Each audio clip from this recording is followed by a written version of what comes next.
like to talk about thinking mathematically. And I'd like to think of it in terms of what it says in the national curriculum for Key Stage 1, 2 and 3. So it says maths is a creative and highly interconnected discipline. In this session, I want to, that's nice sounding words, I want to first of all interpret those words. What do they mean? And then explore the challenges of promoting maths as a creative and interconnected subject and suggest concrete and purposeful ways of encouraging creativity and interconnection. So why am I interested in this? I'm from the University of Nottingham, and my role there is as a design researcher. So we design tasks and then we research them. And part of that was I was involved for a number of years in the maths assessment project, which was led by Malcolm Swan. And it was a big project. It was actually based in the US. It was for US children, and it's for year 6 to year 11. And what we did was we created over 100 formative assessment lessons, and we did this by an iterative process of designing, sending them out into classrooms, having them observed, and then getting their feedback and redesigning them. So they've been really tried and tested thoroughly. It was funded by Bill and Melinda Gates, and they are used a lot over in America, we know that. And they're starting to be used a lot more over here as well, which is great. And they're freely available on the web. I'll give you the website address later. And 2/3 of them are concept development and 1/3 are problem solving. And I'll be drawing on these ideas that we've used in the MAP lessons sort of in this talk. So first of all, if you think about creativity, we're not thinking, well, I'm not thinking about it as generating original ideas for the whole world to enjoy. That's not what it's about in a class, I don't think, in a maths classroom. It's much more humble than that. It's much more about original ideas for the individual pupil. So it's a relative, it's a local relative notion of creativity. And then interconnectedness. Well, I think we all kind of know that sort of maths, we sort of is learned by building on ideas. One idea is built on, and so it goes on. But also it can be looked at like this as well, where we think an idea can be represented in a different way.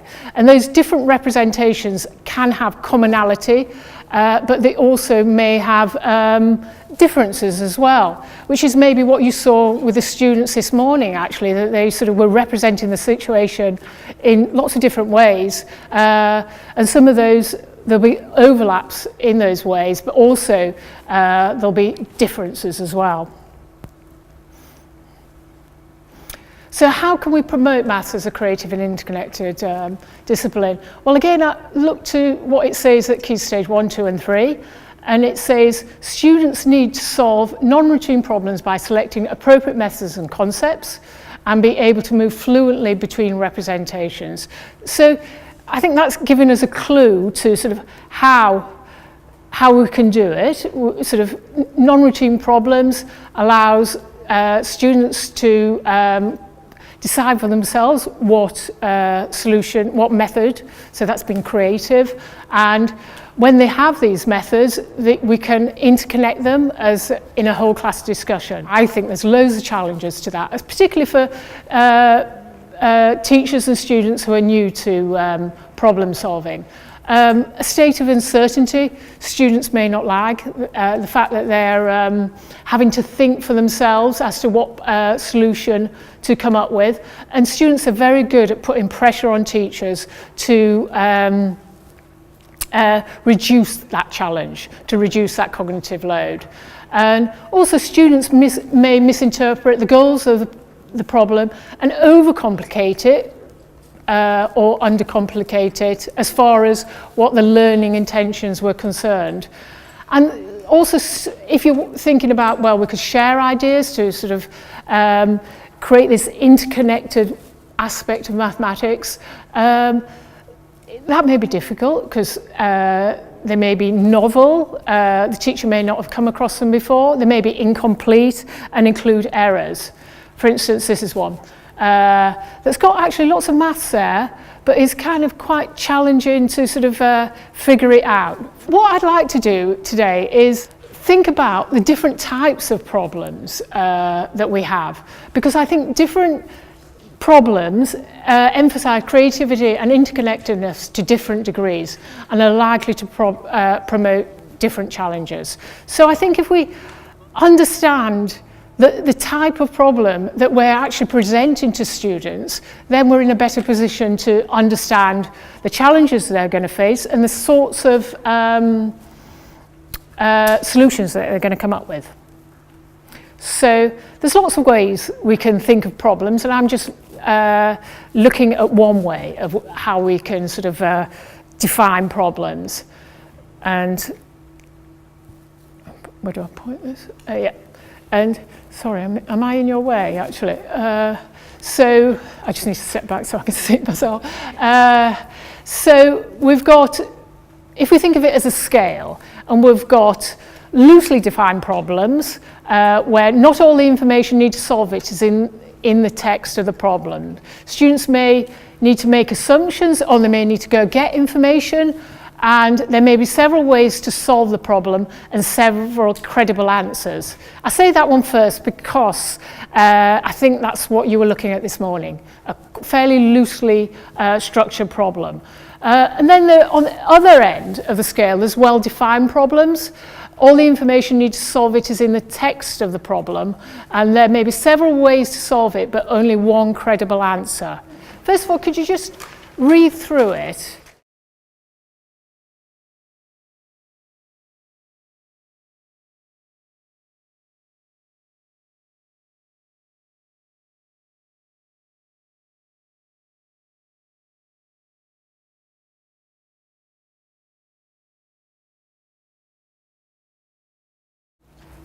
Then once you've done that, if you could have a just chat with your neighbour about the different ways students may solve the problem and the issues they may face and how the teacher can support students.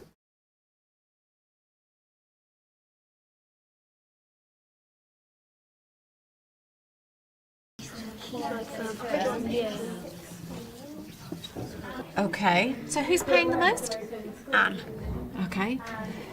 For her journey to the school? Yeah. Okay. Do you want to explain to me why you think that's fair? Well, from here it says that Anne lives further away, but nearer to the school than anybody else. So she has to pay, Dan's mum has to pay for more petrol to Anne's house than it is to Chris or Ben's. Okay. How are you thinking of the journey happening, Daryl? Can you just show me how you think the car's going? It's going up here Yeah. to Chris's, Yeah. across here to Ben's, Yeah. up here, And then picking up Anne there picking up Anne and then turning around and going around the corner to school. to school. So she's got how far to go, do you think? 2 blocks. Right. And she's paying the most? Yeah. Okay. I'm going to leave you thinking about that. Okay. Okay. Yep. Right then, how are you getting on, ladies? Well, I thought that because there's 5 people in the car, including Mum, they should share the cost out equally at the end of each term, whatever the cost is, because it depends on the amount of weeks in a term, the total cost. And because it's Mum's car, she should pay as well for it. But another way of doing it is saying that because it's Mum's car, she shouldn't pay. So there's only 4 people paying, and then spread that out equally for whatever the cost is. What do you think is best, Hannah, of those two?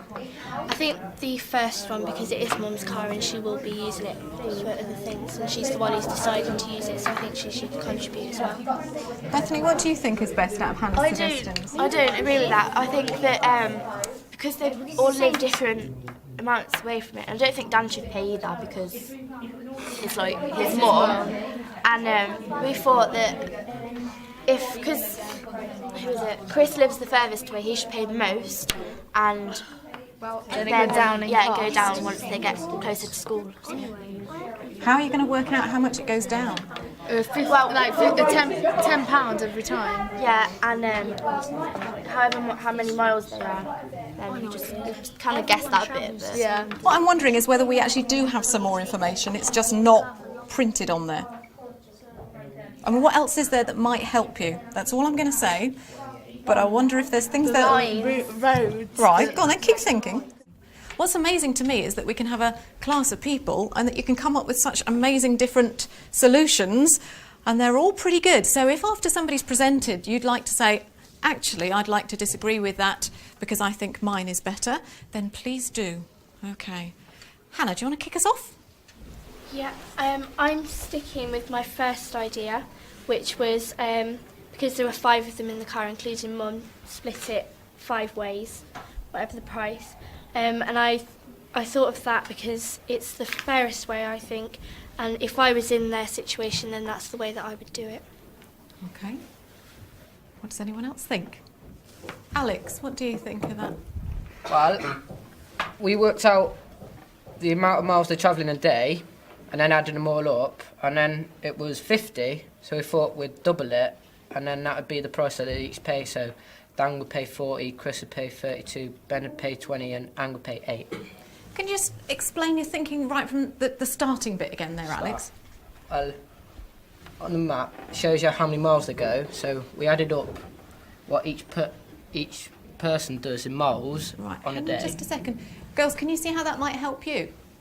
yeah. How might that help you? Well, then you find out the miles Yeah, in it'd be between. easier to work out how much they have to pay then. Then you would actually be able to do it accurate. Yeah, not the way we did it. Yeah, not just estimation. estimating. Yeah. Alex, carry on. So when we got the miles for each person, we added them up and it came to 50. So we doubled the miles to get the price. So Dan would pay £40, Chris would pay £32, Ben would pay £20, and Anne would pay £8. Are you convinced that's the best solution? We started thinking up of another one which we thought would be better. Oh, right. Explain that for me then. Not so much the solution, but what it is you're thinking. The how many miles they're going, and like the term is normally around about 7 weeks, so we've done 7 weeks in a term, and how much miles they go in all them 7 weeks, and then we're going to add it up money wise, like if it's £100 and by all the miles we'll have to do that all evenly. Anything else anyone would like to chip in at this stage? Well, we thought about what Alex said about splitting it with the distances, but then we thought, like, if it was real, then they'd probably argue quite a bit about the cost. So if they split it between the 4, then they get an even amount, and it'd be quite fair. So you're splitting it between the 4. Why not 5? Well, we did write that as well. Like, if the mum wanted to pay, then she would have Which to is pay a bit. best, do you think? Well, like, the mum, like, kind of bought the car, so she spent the money on that. So it'd probably be fairer if the kids paid for it. I don't know if you sort of anticipated all those responses. I don't think I did, actually. Certainly that one at the beginning of those 2 lads who were thinking the children who were closest to the school should pay the most was unexpected. But there was some logic in what they were saying, I felt. If you could just briefly, we'll just do this really quickly, about talk to your neighbour about how the teacher supported the children in their understanding, if you could just do that.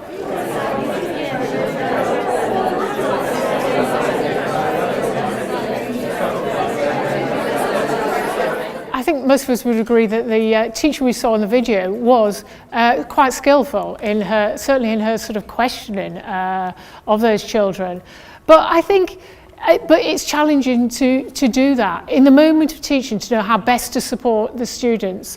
And I think I've highlighted here 3 challenges that often occur, I think, is teachers, we want to support their self-esteem, pupils' self-esteem as mathematicians, and also maintain their social status in the class, and also maintain the mathematical standards, and pursue the learning goals of the lesson. And these three things can often create tensions as to how best to support the students. And we've come up with, I don't know if this was mentioned this morning, but in the map lessons, we came up with a way of supporting, one way of supporting teachers. And this appears in all the guides, and it is basically a table that lists the issues students may face and ways of supporting them, the suggested prompts and questions that teachers can use. And this was devised, as I say, it was devised through a process of trialling and sort of getting feedback. And so we feel we've got quite good comprehensive lists. And from the feedback we've had when we trialled them in England was that sort of teachers felt they were very useful. So here's just a section of one of the tables from that particular guide for the task that we were just looking at. So it's just got a few ideas, issues and prompts that the teacher could ask in the moment of the whilst teaching. And as I say, it is more extensive than that. I just put on a few there for you to sort of get a feel for what it's about. So now I want to look at, that was a fairly loosely defined problem where children were certainly making assumptions about the problem situation. Now I'd like to look at one that is more well-defined, in which, as far as we're concerned at least, all the information needed to solve the problems in the text of the problem. There may be several ways to solve the problem, but only one credible answer is kind of what we're assuming for when we say that this is well defined. And this is the problem, which again I think is it's on the flip side of that sheet. So if you could again just have a quick look through.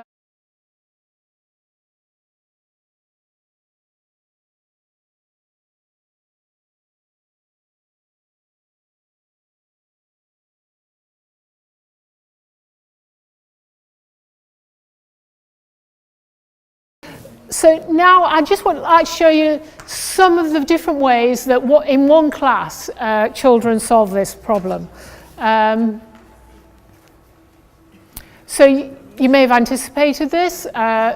Many use a guess and check method like that one. But a lot also actually seem to reduce the intended complexity of the situation. They assume that there is only a need for figuring out the costs of a team. In that case over there, it was the team consisted of 25 players, so they figured out the cost for 25. And in this one, although it looks fairly incoherent and disorganized, there's a lot of maths going on there. But it sort of takes time to sort of recognize that. And they've figured it out for a team of 23 players. So just because we think, this problem can be solved in lots of different ways, it doesn't mean to say that students do that. They may only, within any one class, choose one or two ways, and they may not be the most efficient or powerful ways. And because of that, then it's difficult to encourage an interconnected way of thinking. And it's also difficult to sort of further any creativity on that. And also, students may misinterpret the goals of the problem as we have perceived them, which is what the two of them did, in that they're assuming that they only needed to figure out costs for a team of players. And I'd just like to spend a little bit of time on this aspect of it, the fact that we think everything's there that they need, and we've got ideas in our head as to how they should solve it, but it doesn't work out like that. Because this has come up for me in my own research again and again. So there may be no need to make assumptions, but that doesn't mean to say children don't. And here's another example of a problem setting in the real world, which I would describe again as a well-defined problem. So if you just quickly read through that and think of what the answer would be. This is a little bit of a divergence actually, but so I think most of us would say 3. But that requires us implicitly to be making assumptions. And these sorts of assumptions like people arrive in the building in such a way that it ensures the lift is always full, that no one tires of waiting and takes the stairs, and that everyone knows the 10-person rule and obeys it. Which, we've all sort of done that in our heads. We've made those, we may not have been consciously aware of them, but we have, because we get the rules of the game. We get what it's about. And not all students make those assumptions. And this particular problem actually was in a public exam in America a few years ago. Not quite the same wording, but it was in an exam, and there was only one answer, the 3, the equivalent of the 3. And there was this outcry that people said it was iniquitous, that that was the case. I'm just highlighting it because of this issue that is, if we're introducing real-world settings, the out-of-school context can encourage some students to apply their out-of-school rules to produce an answer that would satisfy them in the out-of-school, but not necessarily in the maths classroom. And so the boundaries between the rules applied outside the classroom and those applied inside the classroom can be different for different pupils. And this, I think, causes a tension. Some teachers I know take the perspective, well, if we set these problems that are set in the real world, then we've got to go with the solutions that the students come up with. And if they're credible solutions that have common sense about them, which are the ones that we saw in the video certainly did, then if we don't go with them, then we're signalling, I think we could be signalling to students that maths is not connected to the real world. And that's just a short step away from saying maths is useless, which is a lot of our children do think that. But then there's the problem of, well, if you're using a problem to introduce, a problem set in the real world to introduce a new concept or to develop kids' understanding of a new concept, are you willing to spend that time on these divergent solutions? So there's a tension going on there. And I don't think we've got a solution to that, but it's good to be aware of it. And we've come up with something that I think could support it. And I think it's what you were looking at this morning, which was design student responses, which can help establish the boundaries for a particular problem, encourage, I think, creativity and interconnectedness, and supports teachers' practice whilst practicing. That's another thing that I think sort of can happen with design student responses. And these are the ones that we have used for this problem, which is a map problem. And they're all are correct, but incomplete. And we tend to use one, the tabular one, we tend to use one that's familiar, that we know kids often use. And that, I think, helps them sort of a way into the other problems. So it's that kind of like gateway to the other solutions, sorry. And why do we sort of, so the task is for the kids to sort of first of all complete them. They may have had a go at the problem beforehand, may have had a go at the problem and then are given these to work on. They are incomplete. And the reason why, one of the reasons why we make them incomplete is because the research shows that often kids, when they're given worked out examples, they can say to themselves, yeah, I understand this, yeah, that's straightforward. And they're not actually sort of engaging with it in a sort of, they're only engaging with it in a superficial way. So by asking them to sort of complete it, it limits that illusion of understanding. It makes them aware of what they do understand and what they don't, and hopefully then they'll sort of be more engaged in it. They are coherently presented and correct.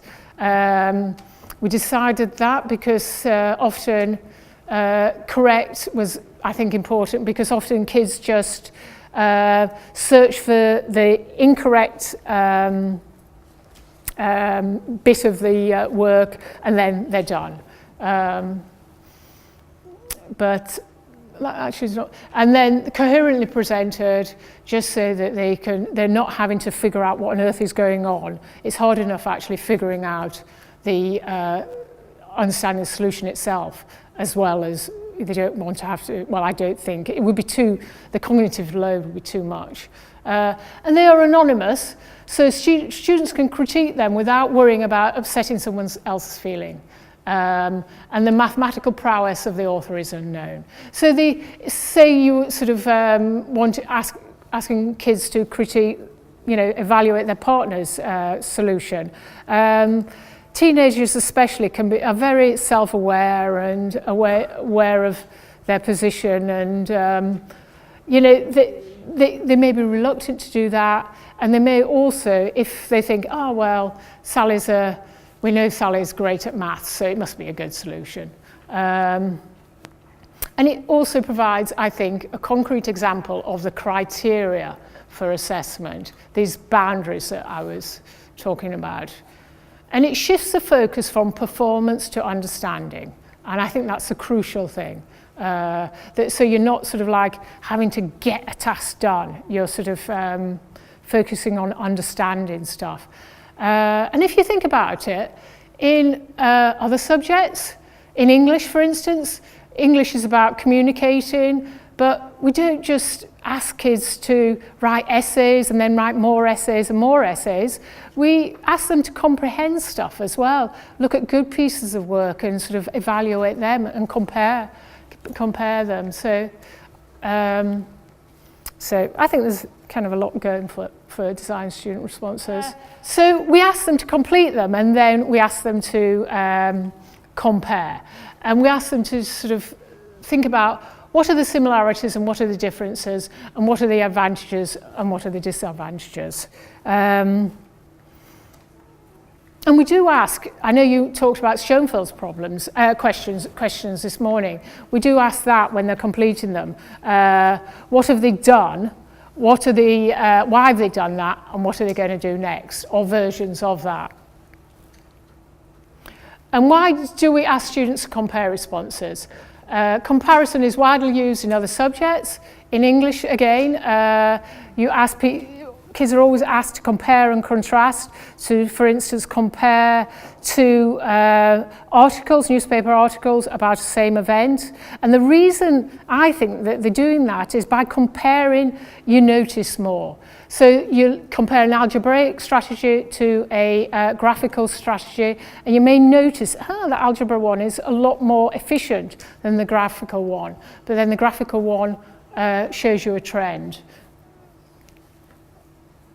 It's implicit in a lot of our maths tasks, like that one there. Malcolm Swan was very, very big on this. And it's used frequently this notion of comparing is used frequently in maths classrooms of high-performing countries. That's the research. So I think there is a heck of a lot going for sort of getting kids to compare stuff. And that's it. I think I'll leave it at that.